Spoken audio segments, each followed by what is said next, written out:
नमो मित्रों, ऑपरेशन सिंदूर के सेसेशन के पश्चात बहुत कुछ ऐसा हो रहा है जिसे देख करके और सुन करके बस दिल प्रफुल्लित हो जा रहा है, मन प्रसन्न हो जा रहा है। भारत ने ऐसा, जैसा कि आप जानते हैं कि भारत ने 7 डेलीगेशन बना करके दुनिया भर के तमाम अपने मित्र राष्ट्रों के पास भेजा हुआ है, की राजधानियों में भेजा हुआ है, ताकि भारत अपना पक्ष वहाँ पे रख सके कि कौन सी ऐसी परिस्थिति पैदा हो गई कि भारत को पाकिस्तान पर आक्रमण करना पड़ा, उसके आतंकी ठिकानों को और उसके एयर बेसेस को समाप्त करना पड़ा।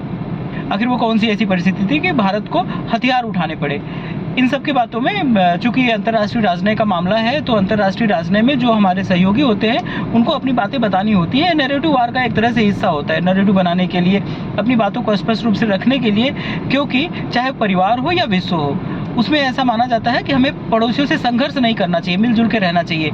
आखिर वो कौन सी ऐसी परिस्थिति हुई कि दो पड़ोसियों के बीच में आर्म्ड स्ट्रगल की बात आ गई, गोलाबारी की बात आ गई, संघर्ष की बात आ गई, दोनों युद्ध के मुहाने पर आ गए और दोनों एस्केलेशन लैडर पर आगे बढ़ते ही जा रहे थे।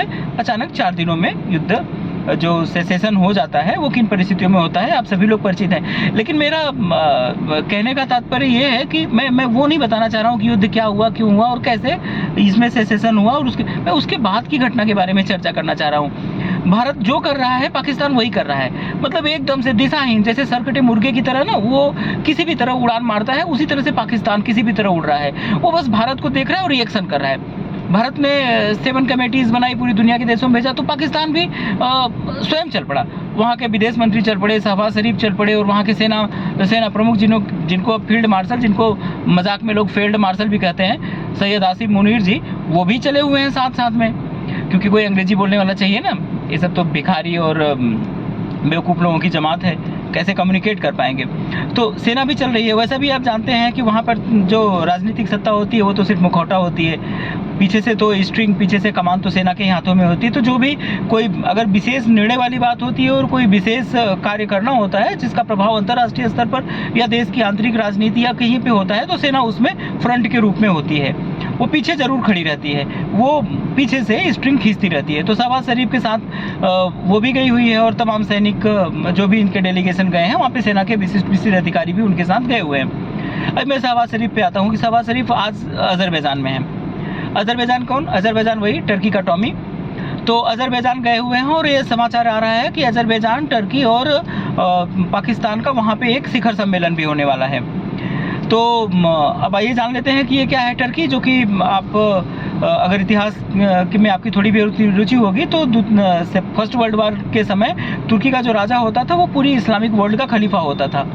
तो 1921 में फर्स्ट वर्ल्ड वॉर समाप्ति के पश्चात वहाँ पे खिलाफत को समाप्त कर दिया गया और वहाँ पे मुस्तफ़ा कमाल पाशा वहाँ के प्रधानमंत्री बनते हैं और उन्होंने टर्की को सेकुलर देश बना दिया, वहाँ की आर्मी को सेकुलर बना दिया, वहाँ की संस्थाओं को सेकुलर बना दिया। वहाँ पे जो अरबी के स्क्रिप्ट चलती थी उसको समाप्त करके रोमन स्क्रिप्ट में टर्की लैंग्वेज को उन्होंने पढ़ाना शुरू किया। इस तरह से उन्होंने पूरी जो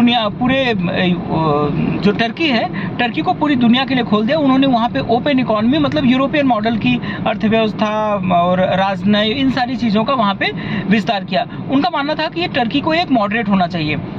टर्की के बारे में आप जानते हैं कि उसको एशिया और यूरोप के मध्य बिंदु के रूप में भी देखा जाता है, उसे यूरोप का वृद्ध व्यक्ति भी कहा जाता था।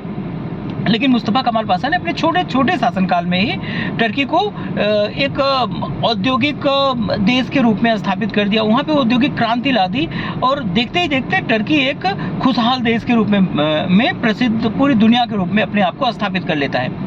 किंतु वो समय तब का था, आज का समय, आज वहाँ पे रेसेप तैयब एर्दोगन का शासन है और रेसेप तैयब एर्दोगन एक कट्टरपंथी इस्लामी व्यक्ति है, जो कि पुनः तुर्की में ऑटोमन साम्राज्य जैसी व्यवस्था और वहाँ पे खिलाफत स्थापित करने की सोच रखता है। वो पूरी इस्लामिक वर्ल्ड का खलीफा स्वयं को मनवाना चाहता है। वो ये चाहता है कि उसकी धौस उसी तरह से हो जिस तरह से कभी खिलाफत के शासन के समय हुआ था, जिस तरह से खलीफा का हुआ करता था। वो कुछ उसी तरह का अपनी व्यवस्था बनाना चाहता है, तुर्की को कुछ उसी स्टेज पर ले जाना चाहता है। और ये अजरबैजान जो उसका टॉमी, वो अजरबैजान टर्की के सहयोग से आर्मेनिया का एक पार्ट है, नागोर्नो काराबाख, उस पर कब्जा किए बैठा हुआ है। तो वो एक तरह से अजरबैजान तुर्की के हथियारों से आर्मेनिया को पीट करके उसके एक क्षेत्र में अवैध कब्जा किए हुए है। तो वो तुर्की के गोद में हमेशा बैठा रहता है, उसके टॉमी की तरह। तुर्की जहाँ भी कहता है, जैसे कहता है वैसे आता जाता है। और पाकिस्तान आप जानते ही हैं पाकिस्तान अपने आप को तुर्की का बिरादर मुल्क, उस बिरादर मुल्क के चक्कर में, और पाकिस्तान भी क्या, पाकिस्तान का भी तो निर्माण धर्म के आधार पर ही हुआ है। तो इन तीनों देशों में एक जो कॉमन फैक्टर है वो धर्मांधता, वो इन तीनों को एक सूत्र में जोड़ती है।